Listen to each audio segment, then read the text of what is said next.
Hello everyone, it is Laura here over at Dance School Startup. I hope you guys are well. Better late than never. I'm back with Q&A.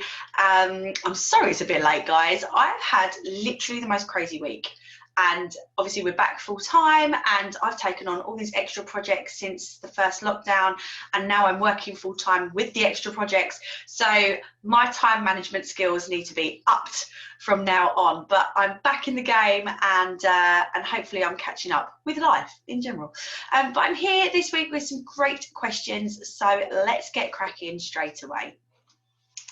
Okay, so first up we have a message here from Laura. It says, how to choose where to set up your school. How do you know if there'll be enough business? What if there are already lots of competitors? Well, the first thing to say, I mean, this is quite a big question, so I'm going to try and just give you some quick tips here, is if possible, not to set it up too far away from where you live.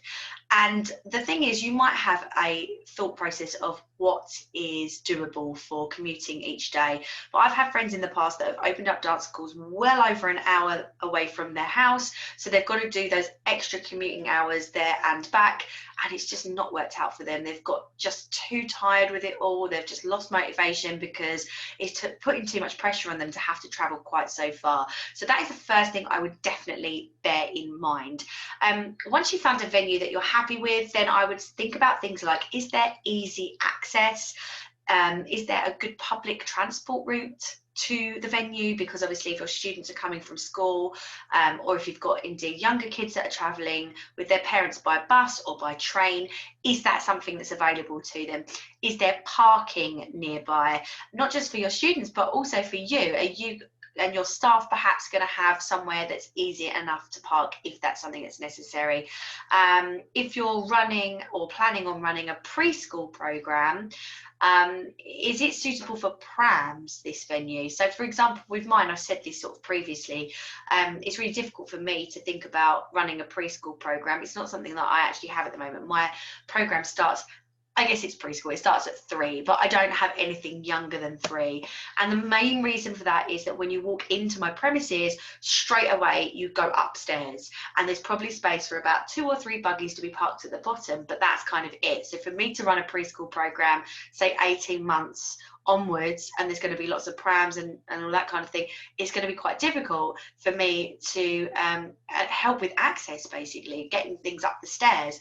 So these sort of things, you know, it depends what type of school that you're going to be running, but if that is something that's really important to you, a preschool program, then definitely consider how those mums are going to get you know, up and down or to and from wherever they're parking.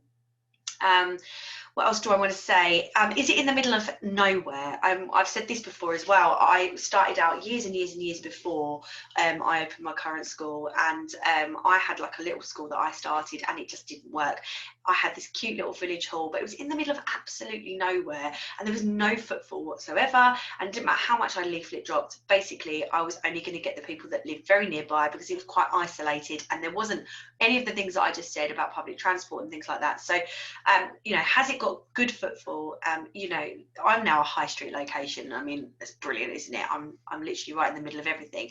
But you know, things like that are really, really important to consider, because it's going to potentially have an impact on your growth if you're stuck in the middle of nowhere.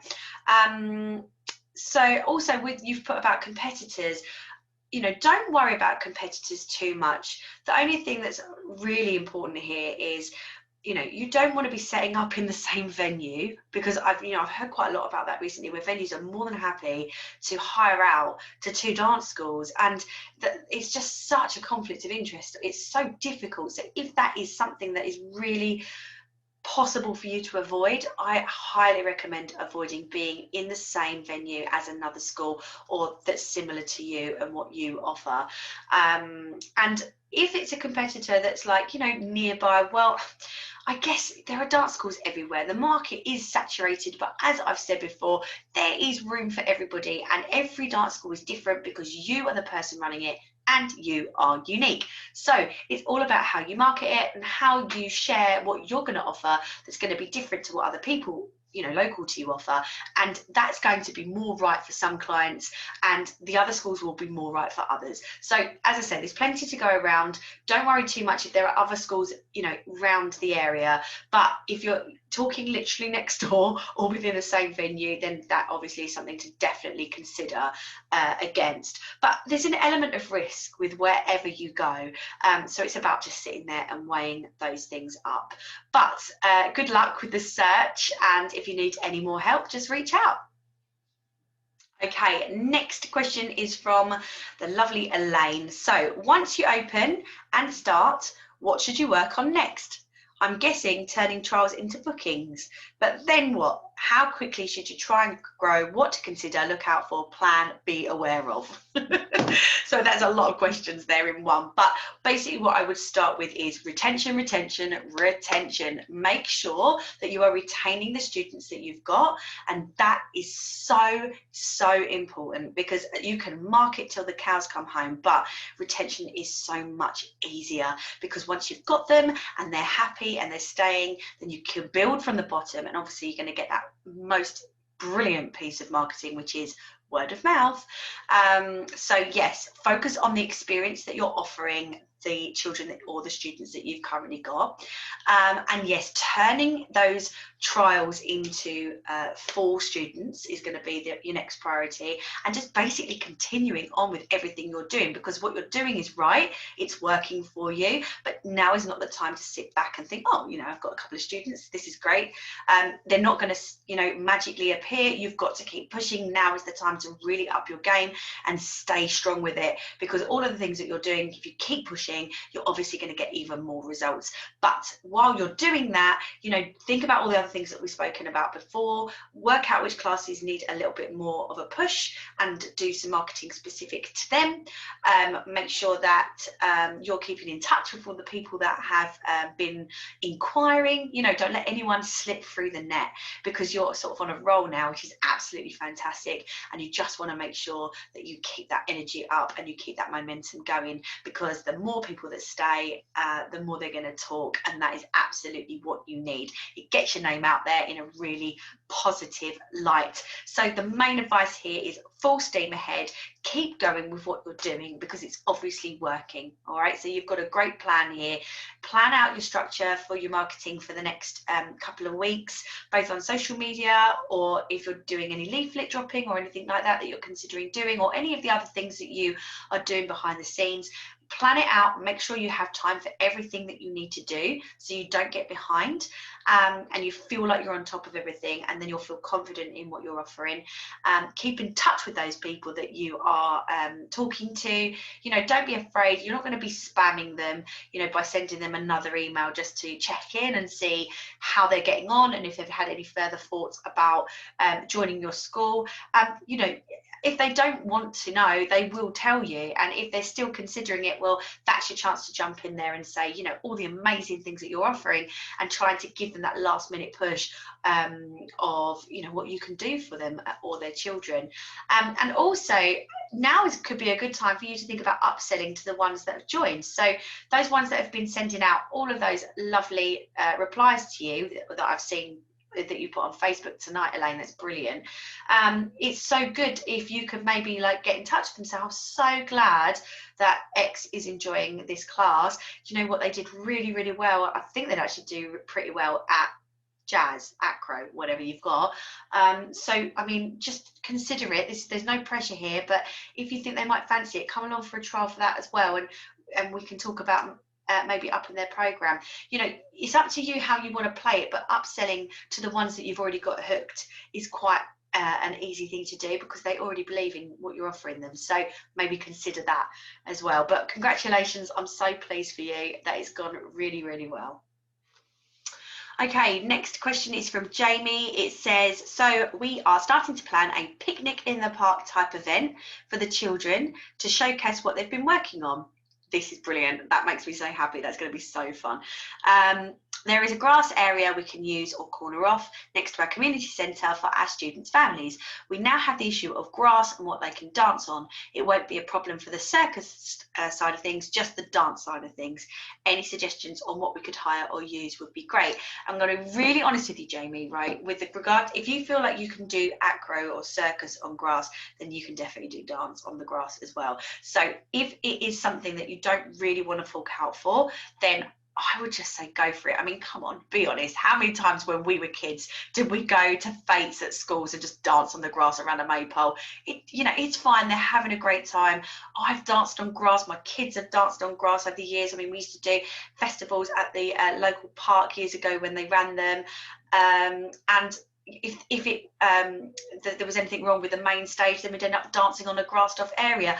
I mean, is it ideal? Absolutely not. Is it doable? Yes. If it's not in your budget to go hiring a floor, which you can do, you can hire flooring. You can either hire a rollout for the day or for the weekend probably, or if you know anyone that you can hire rostrum for, where it's built up off the ground. There'll be local schools that have that sort of thing, or you might just find a local company that will hire rostrum out for you. These things are absolutely there for you to hire. But if you don't really want to spend that money out for a one-off performance in the summer, I just honestly don't think it's going to be that much of a big deal. So have a think about it, consider it, whether you feel it's really, really important to you. If it is, go and have a look for rollout, go and have a look for rostrum. If you don't think it is and you think you can get away with it, I honestly don't think anyone's going to mind dancing on the grass. And I mean, call me old-fashioned, but I know we all did, so have a think about it. But they're your options. Hiring a rollout, hiring a rostrum, or just do it. Just go for it. I know which one I'd do. Good luck. Okay, next up we have one from Ben. What's your behaviour policy? Recently we've had a very naughty student. What warning system do you have in place, and any tips on rewarding good behaviour? Well, I'm sorry to hear that you've had that issue. I mean, obviously it is something that we all go through from time to time, but it's not something that happens too often, because most of the people that are coming to your school are going to be people that really want to be there. So it's not going to be a regular occurrence. But yes, it is really a good idea for you to create now something that you think will work for your school. So a small behaviour policy, create yourself a process. I would say something like a 4-step process. So what I've written down here is the first one that I would do would be a warning in class, which would be, your really standard warning with a timeout, sitting down on the floor, depending on the age of the child. I have sent children out before, a very long time ago. As I say, it's really not something that I think happens very often, but on the rare occasion it does. Then if it's a senior, I've sent them out to go and have a think about what they've done, and if it's a junior, they've had to go and sit down on the floor until I'm happy that they feel like they're apologetic for their behaviour. After that, number 2 would be a phone call home to mum or dad to explain the situation and make them aware, and then also make them aware that the next step would be a meeting in person if you felt it was necessary. So that would be stage 3 if things continue to escalate. And then after the meeting, if you really couldn't come to any form of agreement, or the child really wasn't improving, then you would have to consider terminating their place within your school. But I would really be keen to get to the bottom of where this behaviour is coming from.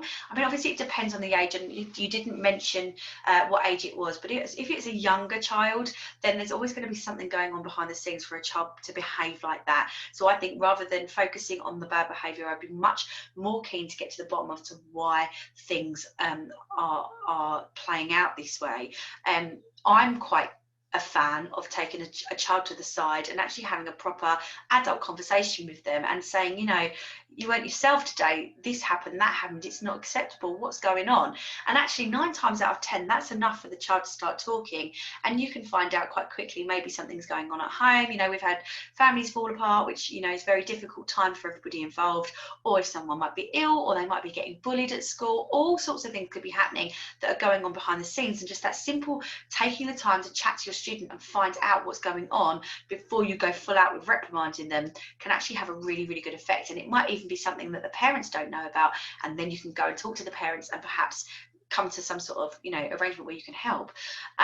If they're an older student, I'd still go about it the same way, and I have done in the past. I've taken students aside and said, you know, what is going on? This is really disrespectful. This isn't like you. What's the problem? And 9 times out of 10, again, they will come forward and explain where that behaviour's come from. Now, I've had it before with a senior student where we've had the chat, I felt like everything's got better, and then lo and behold, a few weeks later, here comes the bad behaviour again. So once again, I've taken them out and I've been consistent. I try not to call out children in front of their peers. Personally, I just don't think that works so well. It causes embarrassment, and 9 times out of 10, it's going to cause extra aggression towards you. I think everybody probably would appreciate it if it's taken outside of the studio, even if you have to momentarily say, right, everyone, can you just have 5 seconds, just have a quick stretch, have a quick glass of water, I'll be back in 2 seconds, and literally go outside the door, have that quick chat if things are quite bad. You know, things like that, I do think it's really key to get to the bottom of why this behaviour is this way. In fact, interestingly, a quick story, I've actually got a student myself who's young. She's only, I want to say years gone by, probably 9 now, but she has been very, she's very hyperactive anyway, and she's very dramatic, and she's very in your face, but she's also commands the room and distracts everybody. And over the years, I've found it really irritating, and I've really had to bite my tongue and just, you know, stay calm with her when inside I just want to like throw her out the class. But when we came back after the lockdown a couple of weeks ago, I saw her in a different light, and I just thought, you know what, where is this behaviour coming from? And I had a chat with Mum previously about her behaviour anyway, so I knew that she was keen to make sure that things were working well in class. And the last couple of weeks, I've really dealt with her differently. Instead of inwardly getting cross and frustrated and trying to keep calm with her, I've actually just tried to encourage her more and tried to really, you know, highlight the moments when she's done something well. We've only been back a couple of weeks, but I'm actively trying to do that, and already I'm seeing a change in her behaviour. At the end of class, I discreetly say to her, you know, well done today, you were really well behaved, or well done today, you were really focused, or well done, I really enjoyed how you did this today. And then on the second week, I actually went down and took her to Mum and said to Mum in front of her, she worked really hard today, her focus was excellent. And the mum was just like, oh, thank God, you know, oh, I'm so proud of you. But yeah, these little things are really making a difference. But I think sometimes you get to your end of a tether with a child or a student, and you lose your way with it because you're just so frustrated. And you can get in a situation where you dread teaching that class because they're there. And you don't want it to get to that point for you, for them, for anyone. So I've kind of waffled a bit there. I went off on a tangent, but I really hope you can take some stuff out of that, Ben. But I would absolutely, just going back to, you know, the 4-step program, decide exactly what that 4-step process will be for you, and then stick to it, and get really key as to why you want to do it that way, so that when you're questioned, you can answer everything confidently, say, I do it this way because this is what works for our school, because, and then, you know, you've got a leg to stand on, because, you know, when you're dealing with parents, it's difficult because they are that parent's world, and they want everything to be right, and they might not necessarily see it through your eyes. So I hope that helps. I'm sorry that I waffled a little bit longer there, but apparently I became quite passionate about that topic. Good luck. Okay, next up we have a question from Victoria. Ideas for retention and things to make my regular dancers always feel appreciated. Maybe thinking something different each term. Well, I mean, absolutely, Victoria, because retention, as we all know, is absolutely key to the success of your business. So anything that you can do that you feel is going to make your children feel more special, feel more part of your family, the better. We've talked about lots of different things in the past, so let's see if we can just sort of round those up. So we've talked about things like having star of the week. This is something that's really easy to do, and it makes everybody, especially the younger groups work hard because they want to be that star of the week. It's also easy for you to sustain it for a long period of time. Sometimes people come up with these absolutely brilliant ideas, but they're very elaborate and actually they're not sustainable. And after a while, as your school starts to grow, you think, I can't keep this up, and you end up taking it away. Now, the problem with that is taking things away causes disappointment. It causes disappointment throughout the school from the kids and also the parents as well, who look forward to that sort of thing. So it's much easier to start small and add to it than start a bit too big and then have to take away. So consider that when you're deciding. The other things that I was going to talk about today actually is just random check-ins. So things that I think would be really, really nice is having that moment where you can just randomly or spontaneously call a parent and say, you know, X did really, really well in this class today. I just wanted to highlight it to you. She seems to be really enjoying herself. I thought I'd check in. And just having like a 5-minute conversation with a parent is like such a personal thing, and they feel like you've gone that extra mile, which you actually have, to be fair, and it goes a long way. So having that, you know, just that moment to look at a couple of children and think, oh, you know, that person, I really feel like they've worked hard this week, or this month that person's really come out of their shell. Call them and tell them, send them an email, anything like that. It's just that personal touch, but it really, really goes a long way. And obviously we've talked as well about how, you know, having something to look forward to or something to work towards is excellent for retention. So make sure that you've got, you know, a little something planned. I've said before, guys, it doesn't have to be extravagant. You haven't got to hire a 1,000-seat theatre and go full out with pyrotechnics. You could have a watching week. You could have, you know, a video or a music video that you create, something like that. We've done that before. That's really good fun. If you've got a place where, you know what, you can get those lights. If you haven't got your own venue, obviously you can't use the strip lighting, but if you've got a light machine that you can just take with you to the studio, you can turn all the lights off and put them on and flash and then video it. You know, the kids just love that sort of thing. Anything that makes them excited to return. You know, every now and again, just pull something out the bag that's a little bit different, and it will just keep them coming back for more. But ultimately, retention is the experience that you offer them, and you are what causes that retention. So if you're giving everything, and you know, you're obviously a great teacher, and you're obviously offering a great experience, that, you know, is what's going to keep them coming back, along with making sure that you are giving the parents an easy time, communicating with them regularly, making them aware of things that are coming up. Don't take it for granted that they're going to have read your emails. You need to send it again and put it on social media and then send it again, because we all know that they don't read them. But, you know, I'm a mum as well. Like, I know what it's like. My nursery will send me an email, and then I'm one of those really annoying mums that doesn't read the email, and then my child turns up on pajama day in his jeans. So, you know, just, you've got to keep going at it and be patient with it, I would say. But these are all the things that will keep your students coming back for more, and keep them, like, you know, loving it and excited for being part of your dance family. So maybe consider some of those bits and keep going from there. Okay, next up we have a question from Natalie. It says, I'm about to do auditions for our competition teams. In the past, I allowed any student who wanted to join be on the team, which meant those not quite ready would be doing competitions.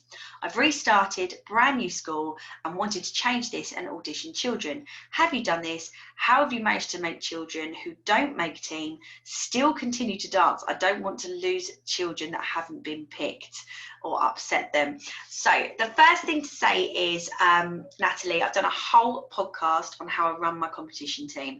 So if you go to the podcast and scroll through, you will see starting a competition team. Have a look and listen at that podcast first and foremost, because I go through step by step how we do it, how we run it, how we audition it, etc. So do have a listen to that. But what I will add to that, in addition to that podcast episode, is when you are coaching the kids, you are coaching the parents just as much. And I've learned this quite a few times over the years. I've literally sat in my car on the phone to a parent crying their eyes out because their kid didn't make the team. The child literally didn't mind, wasn't bothered. It didn't make any difference to them. They were more than happy. They understood why they hadn't made it. It was the parent could not cope with the fact that that child hadn't made team. Now, it was difficult in the sense that that child had been in our team for 3 years, and unfortunately they just didn't cut it that year. And that's the way the cookie crumbles in life. So you are teaching them life skills. But, you know, what you need to be doing is having a very specific Q&A sheet that you send out before kids audition, so that you can explain in detail how you pick them and why. So you've always got that to fall back on. So if people question you, you can say, well, as detailed in the guidelines, this is what I look for, and they didn't display that. This is what I need, and they don't have that. They need to be doing X amount of classes, they don't do this. They have to be doing at least one ballet class a week, they don't do ballet. You know, I'm making these things up, but anything like that you can fall back on and say, these are the reasons why. But you need to make it as clear as possible how you're running the team and why you're doing it that way, and then that will eliminate some of the questions. But if you are approached by an upset parent, I mean, it is difficult, it's heartbreaking. As a teacher, no one wants to upset anyone. I totally understand where you're coming from, and I don't ultimately feel like anyone's going to be giving up their dance classes if they don't get in. But yes, it can be a confidence knock, so it's our job to nurture them and to make them explain that, you know, it's all about mindset, and it's all about how they need to pick themselves up and think, why didn't they get in this time, and what can they do to improve for next time, and encourage them to ask you for feedback. You know, encourage all of those sorts of things. You could go the extra mile. You could send out with a no letter some feedback on you know, how well they did, things that they could improve on for next time that would be good for them. You know, it depends on how much time you've got, but you could do that like a little mini feedback report if you fancy doing something like that. But just the more that you communicate and the more transparent you are, the less likely the child is to go back home and just think they're terrible, because ultimately that's not what we want. That's not the point. You know, we want to give these kids life skills. We want them to understand that unfortunately we don't win all the time, but we also want them to be good losers, and that's our job really. That's our duty, to explain to them how to improve their mindset, to make them a good loser.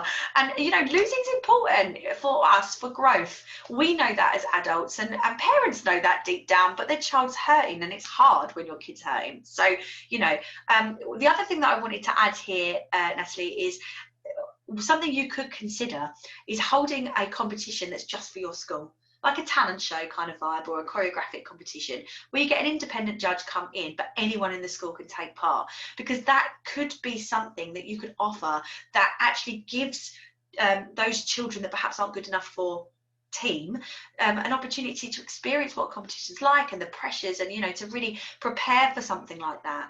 And you could like make it like a mini competition where they could do solos, they could do a duo, they could do a trio or a group with their friends, whatever. But you know, make a big deal out of it, almost make it like a novice round. You know, it's like a preparation round. Or for those children that just don't want to be in a competition team, but would quite like to have a go once a year, you could make it an annual event. We used to do that. We don't do it anymore, but as we got bigger, we had so much going on, it just, you know, it was something that didn't work out for us. But when you're starting out, why not give that a go? That could be great. You could really cheap medals that you give out at the end. It would be a wonderful experience. You could even just print out your own certificates that you could just make on Canva, anything like that. But it gives them an experience, and you could maybe make it that if you're in your team, then you're not allowed to take part. You know, maybe it could be a thing that, no, team members, you're not going to take part in this because clearly you would win everything. You know, make it a rule that team members can't take part in the school competition, that everybody else can. And then also that gives you an insight into what they work under pressure for next time. So you can say, actually, you know what, I underestimated that kid. She was really good. You know, I'm going to watch her more in class. I'm going to look at her more for next year, because there might be some good ones that slip through the net. It does happen sometimes. Gives you an opportunity to look at them in a different light. So I hope that helps. Give it a go. Okay, our last question is from Amelia. She says, what are the main few things to consider when starting a school from scratch?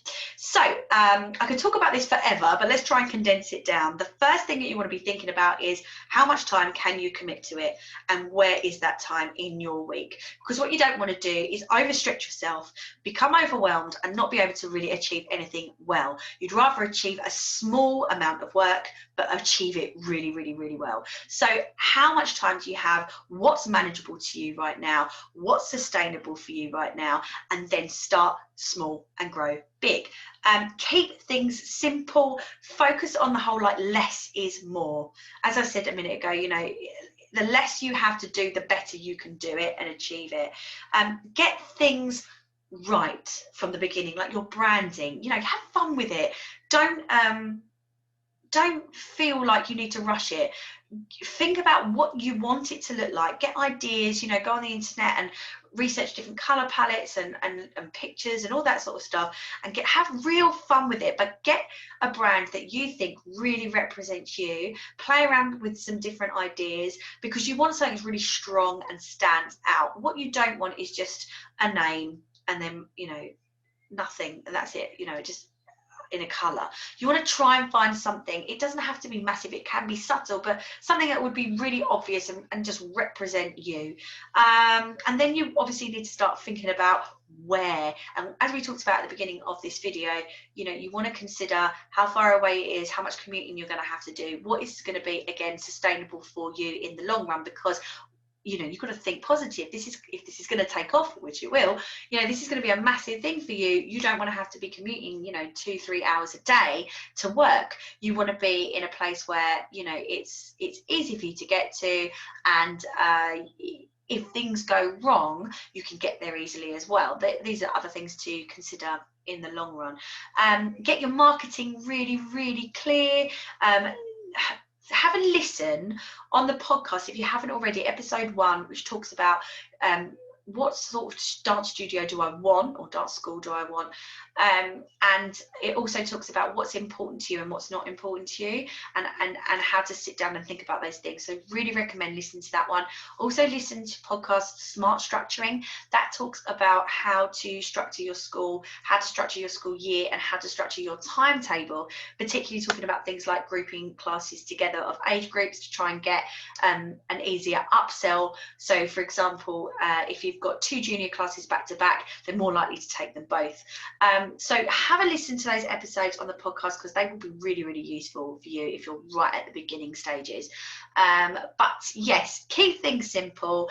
Focus on less is more, and have fun with these things now. Don't allow yourself to get overwhelmed. Start writing yourself a list of all the things that you want to achieve, and work your way through them.